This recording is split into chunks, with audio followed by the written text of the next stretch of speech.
My students and the viewers, welcome to my YouTube channel. Asid Sadhu. The name of my channel is Schooling and Preaching by Asid Sadhu.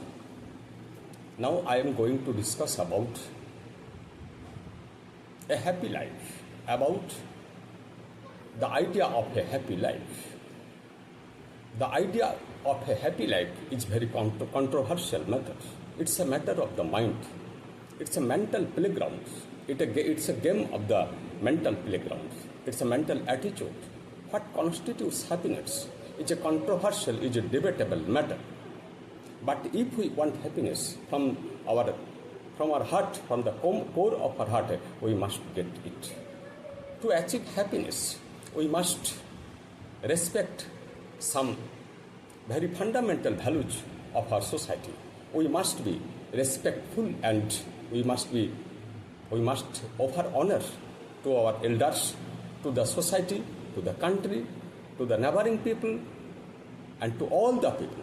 We must be devoted to the nature, to the environmental elements, to our ecology, and for maintaining the ecological balance. Because our environmental elements, that is our natural environment, has a great effect on our life. This is very significant in establishing happiness in the life of a man. We must have cooperation with each other. We must have unity among the people. The people in general do not understand these values of life. These values of life form our life in the true sense of the word. If we want to man in the true sense of the word, we must be happy. An unhappy man who is always tensed and depressed and suppressed cannot be a man in the true sense of the word. To be a happy man, we must understand the fundamental sides of our life. We must understand that too much money, crores of bank balance, buying some gorgeous flats and magnificent cars, valuable other things and other external resources are not the sources of a happy life.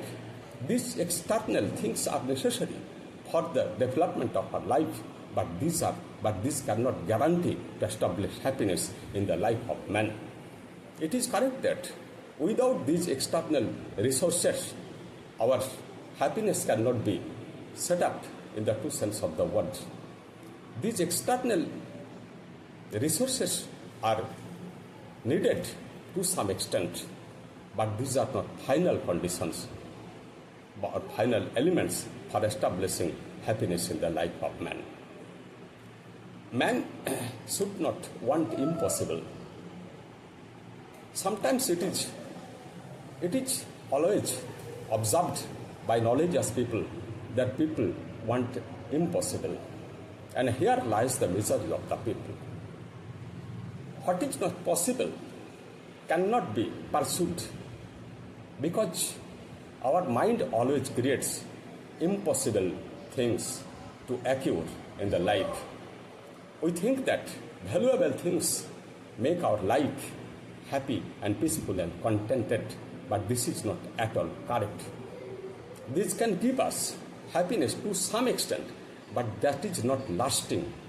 That is very temporary happiness in our life. We must have unconditioned happiness. These are all conditioned happiness.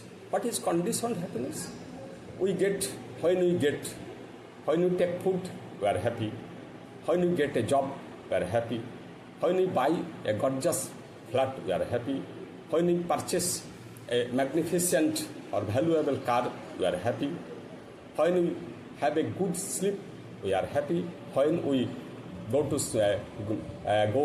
for shopping and buy some valuable clothes and ornaments, we are happy. But this kind of happiness does not last a long time, because these are conditioned happiness. When the condition removes, our happiness also vanishes. We must have to some extent, unconditioned happiness.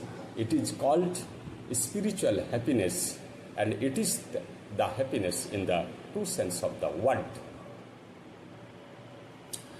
Happiness is such a thing which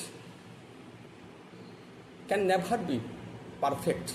In this world, there is no perfect man, and this world itself is not perfect. So we do not contemplate upon getting some perfect thing or being oneself a perfect man, or to live in a perfect world, to live in the heaven. These are not correct at all. Happiness, in the true sense of the word, would be done in the mind, which creates happiness and unhappiness in the mind. If we go somewhere else from our permanent address, we think that there we will get happiness. But the mind is going with you, which creates happiness and unhappiness. So the mind should be controlled to some extent. We should know the science of mind management, because mind is everything. Happiness is created in the world of our mind. Mind creates everything. Mind makes you affluent, and mind makes you poor, needy. You have so many resources, but you can be depressed. You cannot be contented. You can suffer from tension, suffer from suppression, depression, and discontentment, etc. Human life is a mixture of affluence and adversity. The favorable conditions will come and go, and the adversities will come and go. These are natural, and we have to observe them. We have to be sure of them, not to suffer from them. We have to know the facts and conditions and the happenings of the cosmic world of the universe. In the universe, everything is happening in its own way. There we have nothing to do. We are non-doers, we are non-subject. We think that we are subject, but we are, according to our Vedantic Shastra, Vedantic scripture, we are non-doers. That is, we do nothing.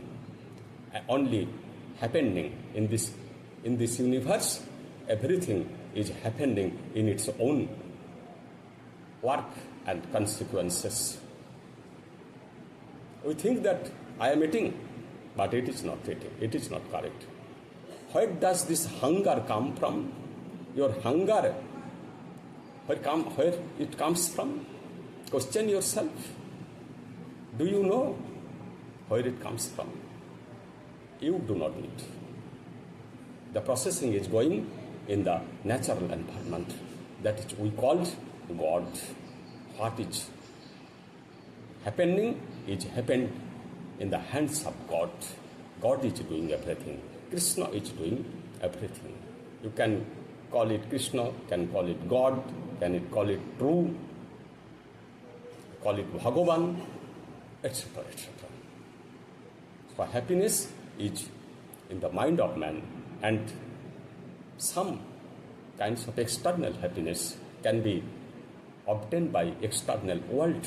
That is the world, the system of our political system must be safe and full of security, because these hamper our temporary happiness and permanent happiness. Both make up our happiness in the life. Thanks. Please give me like, comment, and subscribe me. Thanks.